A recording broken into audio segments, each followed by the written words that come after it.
Hai, Assalamualaikum. Selamat pagi. Apa khabar? Okey, hari ini kita berjumpa lagi dalam PDPR Fizik untuk KSSM tingkatan 4. Okey, pertamanya cikgu nak ucapkan tahniah kepada yang berjaya menyiapkan nota dan latihannya dan menghantar kepada cikgu. Alhamdulillah. Dan cikgu harap siapa yang belum hantar tu sila hantar. Bagi siapa yang dah hantar tapi cikgu tak sempat lagi nak menyemaknya, insyaAllah cikgu akan semak selepas-lepas ni, insyaAllah. Okey, kita teruskan hari ini untuk PDPR Fizik. Kita teruskan kepada subtopik 2.3 dengan tajuk gerakan jatuh bebas. Apa maksud jatuh bebas? Adakah ia jatuh dengan gaya bebas? Okey, dalam fizik sebenarnya gerakan jatuh bebas adalah Okey, sebelum cikgu menjawab soalan tersebut, kita tengok satu situasi di luar sana, situasi harian yang berlaku di sekeliling kita. Contohnya, tengok kepada gambar foto 2.2, gambar yang menunjukkan sebiji buah kelapa jatuh dari pokok kelapa. Okay, kamu boleh tengok buku rujukan daripada buku teks, rujuk kepada muka surat 46. Okey, tengok situasi tersebut. Okey, suatu objek dikatakan mengalami jatuh bebas, gerakan jatuh bebas jika pergerakan objek itu dipengaruhi oleh daya graviti sahaja. Okey, hal ini bermakna objek yang jatuh bebas tidak mengalami tindakan daya lain seperti rintangan udara atau geseran. Okey, kita tengok dalam situasi harian kita yang biasa, kita melihat objek yang berat akan jatuh dulu sampai ke bumi lebih cepat dari objek yang ringan. Contohnya kita tengok gerakan jatuh objek dalam udara yang biasa, dalam keadaan harian yang biasa. Kita tengok muka surat 47 dalam buku teks kamu. Kita buat perbandingan antara dua objek, contohnya bulu pelepah burung contohnya kan, ataupun ayam dan sebagainya yang ada bulu pelepah tu. Okey, kita jatuhkan dengan sama ketinggian dengan bola logam. Kita jatuhkan serentak pada ketinggian yang sama, didapati mana objek dulu yang jatuh? Bola logam kan? Okey, bola logam yang berat, sebabnya dia berat, dia akan jatuh sampai ke permukaan bumi lebih cepat daripada objek yang ringan. Tu yang biasa kita tengok, yang normal yang biasa kita tengok kan? Okey, kita tengok seterusnya.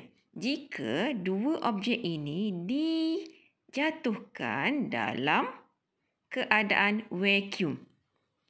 Okey, dalam keadaan vacuum. Tengok ya, dalam keadaan vacuum. Ini dia punya vacuum. Apa maksud vacuum?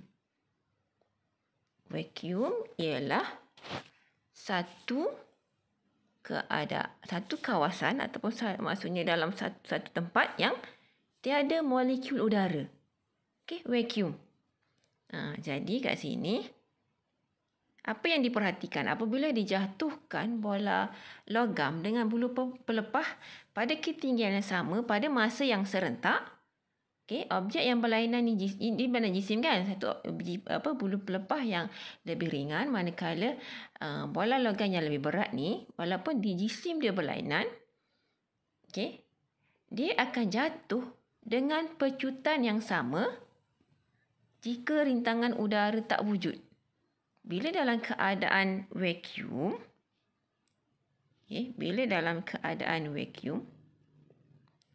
rintangan udara tidak wujud. Kenapa? Sebab dalam ruang vacuum tiada molekul udara. Jadi tiadalah rintangan yang disebabkan oleh udara. Sebab tu dipanggil keadaan vacuum ataupun satu kawasan yang tertutup yang semua molekul udaranya disedut keluar.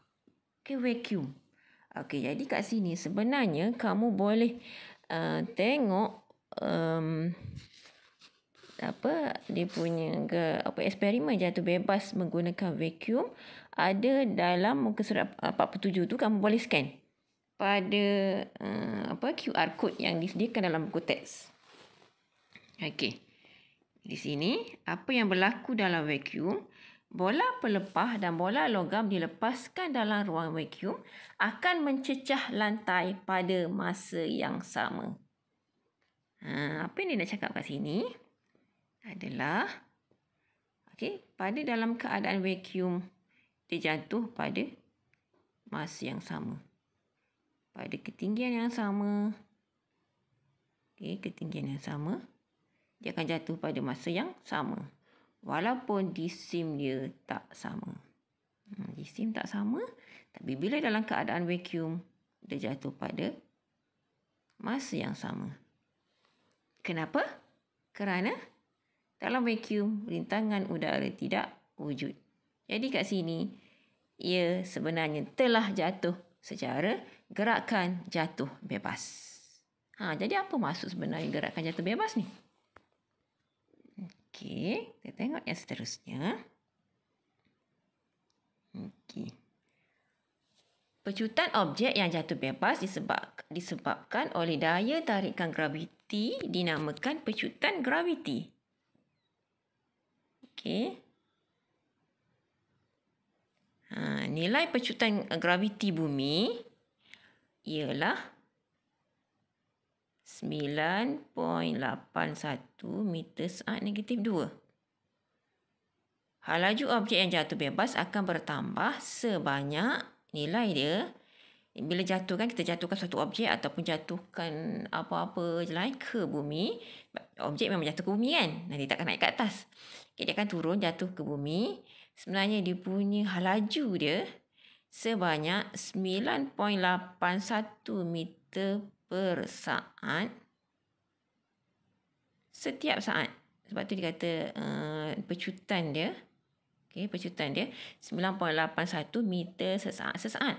Jadi maksudnya sebenarnya laju dia 9.81 meter per saat setiap saat.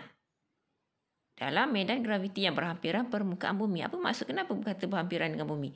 Maksudnya apabila bumi ni dalam ruang atmosfera yang mana masih dikenakan tindakan daya graviti ke bumi, memang satu objek akan jatuh ke bumi. Dia akan jatuh ke bumi. Tapi kalau dah ruangan di angkasa lepas sana, kalau objek tu ada kat lepas ruang angkasa lepas di atas sana, memang dia tak akan tertarik pada bumi. Tak akan tarik. Sebab tu dia punya kata planet lain, dia tak akan tarik bumi. Dia akan berlega di atas angkasa lepas. Kecuali bila dah masuk kepada ruang atmosfera bumi, barulah dia akan tertarik ke bumi.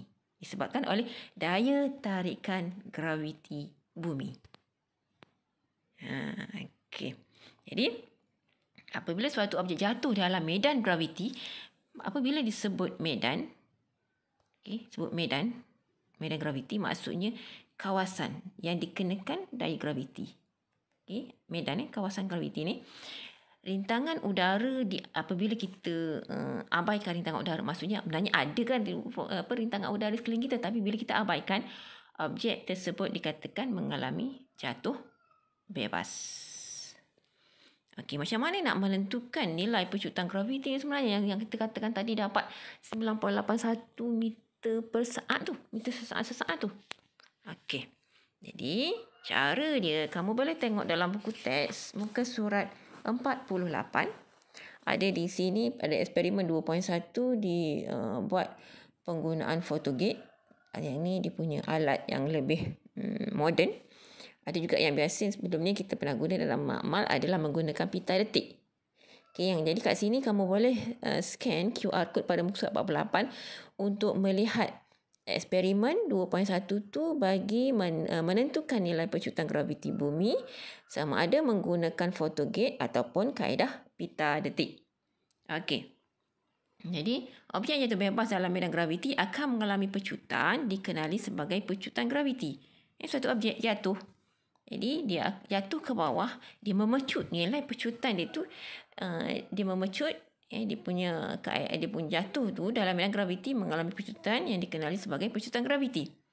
Oleh yang demikian, nilai pecutan graviti boleh ditentukan dengan mengukur pecutan objek berat seperti bola keluli di makmal fizik. ataupun pemberat lah. Kita boleh guna pemberat. Jadi kat sini kamu boleh tengok nanti muka surat 48 tu kamu scan QR code ya. Itu boleh tengok dia punya eksperimen yang lebih lengkap. Okey, seterusnya. Apabila kita dah dah tengok dia punya nilai pecutan graviti tu macam mana nak maksudnya masuk sembilan. Okey, saintis terdahulu macam mana dia menentukan nilai pecutan graviti? Okey. Saintis yang mengkaji tentang bumi, dia buat eksperimen di contoh yang kita khatulistiwa dan juga di kutub.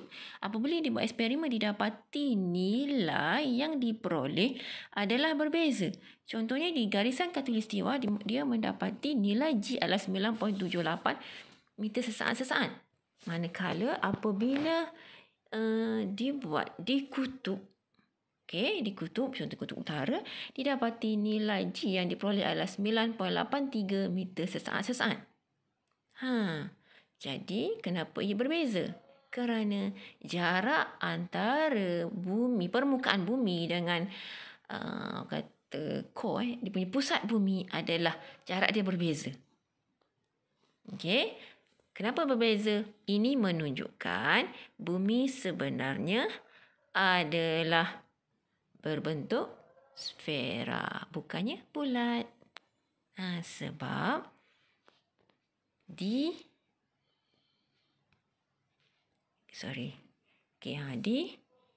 khatulistiwa didapati nilai dia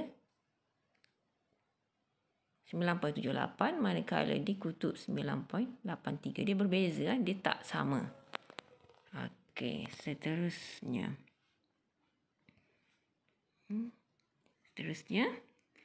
Sebenarnya dalam situasi harian kita boleh mencari pecutan graviti atau berapa jarak suatu objek yang kita lambung. Contohnya bola kita lambung ke atas, lepas tu automatik pasal satu ketinggian dia kan jatuh semula ke bawah. Jadi kita boleh kira dia punya ketinggian dia naik ke atas, lepas tu dia punya halaju dia naik ke atas ataupun turun semula ke bawah, kan? Kita boleh selesaikan masalah yang melibatkan objek yang jatuh bebas. Jadi objek yang dilontar ke atas dan objek yang dilepaskan ke bawah mengalami pecutan graviti, iaitu simbol dia G. Okey, simbol baru untuk kamu hari ini, pecutan. Okey, dia pecutan tapi pecutan graviti. Apabila pecutan graviti dilabelkan sebagai G. Sebelum ni dalam gerakan linear, pecutan yang biasa dilabelkan sebagai A, acceleration. Tapi untuk hari ini pecutan graviti disimbolkan sebagai G, iaitu gravitational acceleration, pecutan graviti. Okay, jadi apakah persamaan yang digunakan untuk menyelesaikan situasi yang berkaitan dengan gerakan jatuh? Jatuh bebas ke jatuh biasa kan? Okay. Jadi kat sini ada 3 persamaan. Okay, 3 persamaan. Macam pernah tengok persamaan ni kan? Okay, sebenarnya persamaan ni sama juga seperti persamaan gerakan linear yang sebelum ni yang pernah dipelajari dalam subtopik 2.1 kan? Yang kamu dah belajar dalam muka surat 35. Pada persamaan 1, persamaan 3 dan persamaan 4. Sama je, cuma di sini hari ini diperkenalkan dia punya simbol baru untuk kamu, iaitu kalau yang sebelum ni dalam gerakan linear V sama dengan U tambah AT, tapi hari ni jadi V sama dengan U tambah GT. G kan? Okey, sebelum ni kalau yang persamaan ketiga tu S sama dengan UT tambah setengah AT kuasa 2, hari ini S sama dengan UT tambah setengah GT kuasa 2. Dan last kali persamaan keempat pada gerakan linear, V kuasa 2 sama dengan U kuasa 2 tambah 2AS. Tapi hari ini, V kuasa 2 sama dengan U kuasa 2 tambah 2GS. Sebenarnya sama persamaan seperti gerakan linear. Cuma, dia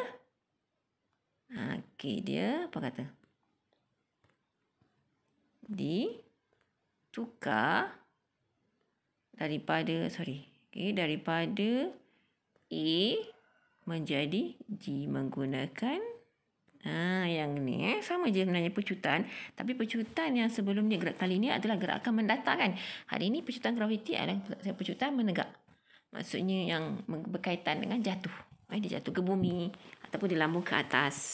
Okey, seterusnya kita tengok untuk menyelesaikan masalah ni ada beberapa perkara yang perlu kamu ingat, iaitu contoh satu objek, satu bola lah, contoh bola tenis ke bola pingpong, apa-apa bola lah contoh, ataupun apa-apa objek kan. Apabila suatu objek tu dilontar ke atas, naik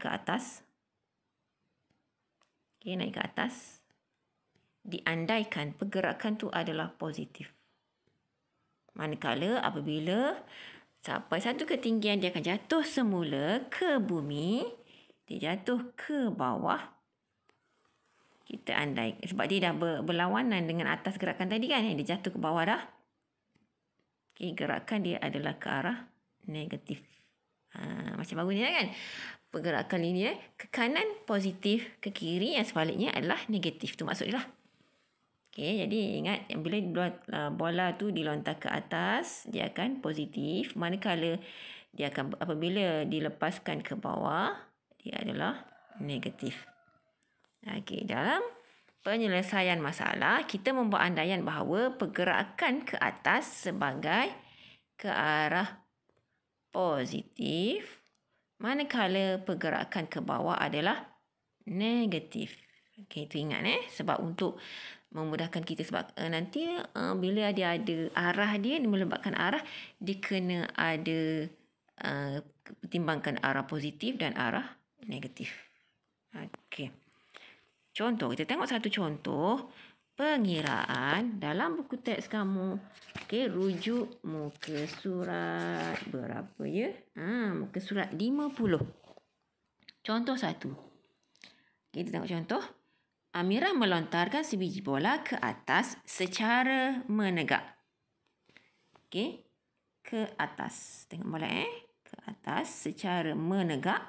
Menegak tu maksudnya kita kena guna yang sama macam bebas sekarang. Kalau yang sebelum ni kan golek, contohnya saya katalah bola tu bergolek ke kanan. Tu dia punya gerakan linear. Kat sini sekarang ke atas secara menegak dengan halaju awal 10 meter per saat. Hitungkan masa untuk bola itu mencapai tinggi maksimum dan B tinggi maksimum tinggi maksimum yang dicapai oleh bola itu. Sekarang dia abaikan rintangan udara. Maksudnya kat sini dia nak bagi tahu gerakan jatuh bebas. Jatuh bebas ni adalah gerakan yang dipengaruhi oleh daya graviti sahaja. Yang tidak mengalami daya yang lain.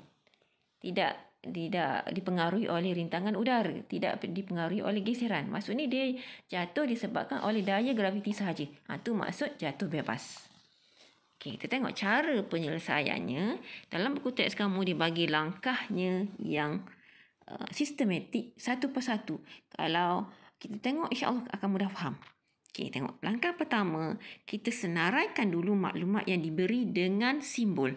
Itu penting Senaraikan maklumat dengan simbol. Sebab tu ada setengah pelajar yang dia buat tulis panjang, lepas tu baru maklumat. Tak perlu yang tu.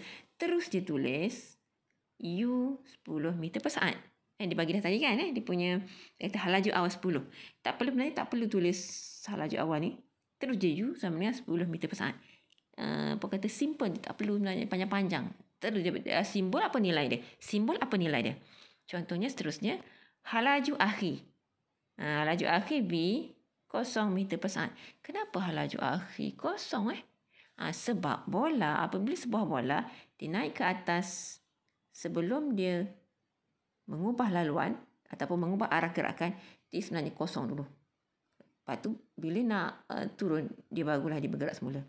Pada perubahan pada ketinggian maksimum, untuk mengubah arah memang dia punya sampai satu tahap dia akan kosong, lepas tu barulah dia turun balik.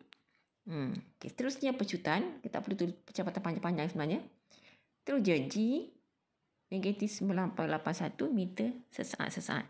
Kenapa negatif? Negatif kerana nilai G sebenarnya ni. Dia punya tengok info bestari. Itu penting, kena faham. Bola bergerak ke atas. U adalah positif kan? U positif. Tapi G negatif. Kenapa G negatif? Sebab dia melawan arah pecutan graviti. Sebab pecutan graviti ke bawah kan sebenarnya kan? Jadi bila dia lambung ke atas, dia bergerak ke atas, dia melawan arah pecutan graviti. Sebab tu dia G dia negatif bila naik ke atas. Okay. Bola bergerak ke atas, G adalah negatif kerana melawan pecutan graviti yang sebenarnya. Okey. Bila kita dah senaraikan maklumat yang diberi tadi, seterusnya pilih rumus yang paling sesuai antara 3 rumus tadi. Diberi U, diberi V, diberi G, kita nak T. Jadi, rumus yang paling sesuai adalah V sama dengan U tambah GT. Okey. Jadi, sekarang bila dah dapat formula, selesaikan secara matematik. Okey, gantikan nilai. Selesaikan secara matematik, tekan kalkulator macam biasa, buat pengiraan matematik macam biasa. Okey. 0 sama dengan 10 tolak 9.81 T. Dan T bawa ke depan, selesaikan. Kamu akan dapat T sama dengan 1.02 saat. Senang je kan? Simple je sebenarnya. Okey, yang seterusnya yang 1B, tinggi maksimum. Tinggi maksimum maksudnya dia nak sasaran S. So bila S, formula yang digunakan antara 3 formula tadi adalah V kuasa 2 sama dengan U kuasa 2 tambah 2GS. Kalau sebelum ni yang gerak kali ni ES kan? Okay, yang ni hari ni 2GS. Okay, terus masukkan, gantikan nilai je. Okay, V tadi adalah 0, U 10. Gantikan nilai, semuanya ganti nilai. So, bila gantian nilai, okey, dapat buat gantian nilai. Selesaikan cara matematik. Last sekali, kamu tulis jawapan dengan unit yang betul. Itu untuk orang kata cara pengiraan yang betul bagi sesuatu penyelesaian dalam fizik. Okey, ingat ya, jangan lupa wajib tulis unit. Unit sangat penting dalam fizik. Mungkin kamu kata matematik tak apa, tak tulis unit. Tapi dalam fizik adalah wajib. Okey, jangan samakan ya. Okey, maksudnya matematik sebahagian daripada fizik. Tapi mungkin fizik tak semestinya seperti matematik. Benda pula pening pula hari ni kan. Tak apa. Okey, jadi maksudnya dalam fizik ni ada pengiraan lah. Ada matematiknya. Matematik kadang-kadang dia tak apalah, maksudnya dia nak, yang penting di pengiraan. Dia mungkin dia tak berapa pentingkan unit. Tapi dalam fizik sangat penting unitnya. Wajib tulis unit untuk setiap pengiraan. Maksudnya last sekali lah. Jawapan last sekali tulis jawapan dengan unit yang betul. Okey. Okey, seterusnya kamu boleh tengok dalam buku teks, kamu boleh baca muka surat 51 untuk contoh 2. Sebenarnya sama je lah sebenarnya. Yang penting kamu tahu maklumat yang diberi, listkan maklumat yang diberi dalam bentuk simbolnya. Lepas tu apa dia punya maklumat diberi, lepas tu cari formula yang paling penting, lepas tu buat gantian nilai, kira secara matematik, selesai sekali dapat jawapan mesti dengan tulis dengan unit yang betul. Okey. Okay, kat sini kalau kamu buat pengiraan matematik, dapat dia punya ada pilihan positif negatif tu, ingat balik dia punya tadilah arah dia. Okay, apabila dilontarkan ke arah positif negatif tu, ada dia punya, kita dah bincang tadi kan. Okay, positif negatif tu Kalau masa, tak ada lah. Dia punya nilai negatif. Masa wajib positif kan? Okey, masa memang positif. Dan seterusnya, kalau V bila dia bergerak ke bawah, so positif lah. Jadi tu kena ingat apa yang telah dibincangkan sebelum ni kan, arah dia. Okey, jadi sampai setakat ni untuk hari ni. Untuk akhirnya, okey, kamu last kali dah siap nota untuk kata gerakan jatuh bebas ni. Kamu buat secara ringkasnya dari rujuk buku teks muka surat 46, 47, 48, 49, 50, 51 tu. Last kali kamu buat latihan formatif 2.3 muka surat 51. Okey, yang penting sebenarnya kalau dalam buku nota, kita nak tulis nota, kamu tulis gerakan jatuh bebas dan percutan graviti muka surat 46 tu, yang dia punya perkataan yang dibolkan dalam buku teks yang dibolkan. Lepas tu bandingkan antara gerakan jatuh objek dalam udara dan dalam vacuum. Lepas tu ambil nilai G yang berbeza pada kutub utara dan garisan khatulistiwa. Lepas tu teruskan kepada formula penting, yang 3 formula yang diperkenalkan hari ini. Daripada gerakan ini hari tu, cuma yang ni ditukar kepada G. Kamu lukis sikit rajah 2.41 tu untuk andaian arah pergerakan dia. Okay, last sekali seterusnya ambillah satu contoh. Okay, contoh satu kan, kamu salin contoh satu untuk sebagai nota. Last sekali seterusnya selesaikan latihan formatif 2.3. Okay, bila dah siap, kamu send pada cikgu lah nota dan latihan ni. Okay, tahniah kepada yang dah send. Cikgu pun mohon maaf lah kalau ada yang terlambat lah cikgu respon untuk semakan tu kan. Tapi yang dah buat tu, cikgu sangat berbangga pada kamu sebab kamu buat yang terbaik.